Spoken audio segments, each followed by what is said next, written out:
கவின் அப்படின்ற ஒரு பையன் கடந்த ஜூலை 27ஆம் தேதி மாற்று ஜாதி பெண்ணை காதலிச்சதுக்காண்டி ஆணவ படுகொலை செய்யப்பட்டாப்புல அந்த பொண்ணோட தம்பியால். அந்த ஆணவ படுகொலை வழக்குல ஒரு திடீர் திருப்பம். அது திடீர் திருப்பம்லாம் கிடையாது, ஆல்ரெடி தெரிஞ்சதுதான். இப்ப கன்ஃபார்ம் ஆயிருக்கு சிபிசிஐடியால. சரி, சிபிசிஐடியால என்ன திடீர் திருப்பம் ஏற்பட்டிருக்கு, என்ன மாத்த முயற்சி பண்ணாங்க, எது அம்பலம் ஆயிருக்கு அப்படின்றத தெளிவா சொல்றேன் கேளுங்க. கவின்ற பையன் சுபாஷனின்ற ஒரு பொண்ணை காதலிக்கிறாப்புல. அந்த பொண்ணு மாற்று ஜாதியை சேர்ந்த பொண்ணு. அந்த பொண்ணோட தம்பி உள்ள ஜாதி வெறியில நீலாம் எப்படா எங்க அக்கால காதலிக்கலாம்னு சொல்லி வெட்டி கொள்றேன். ஆனா அந்த கொலை சம்பவத்துக்கு சுபாஷினியோட தம்பி மட்டும்தான் காரணம், அவங்க அப்பா அம்மாலாம் காரணம் இல்ல அப்படின்னு சொல்லி அந்த சுபாஷினியே சொல்லியிருந்தாங்க ஒரு வீடியோல.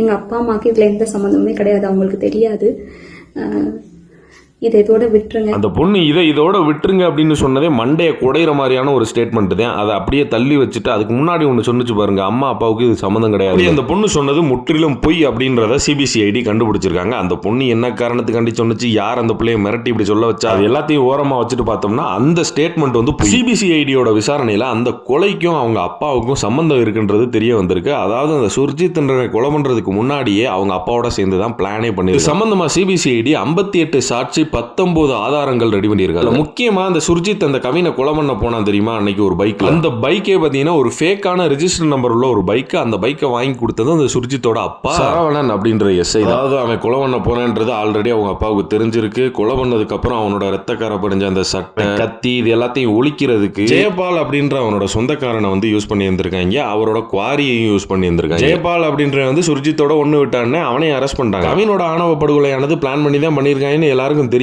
ஆனா இப்ப ஆதாரத்தோட நிரூபிச்சிருக்காங்க.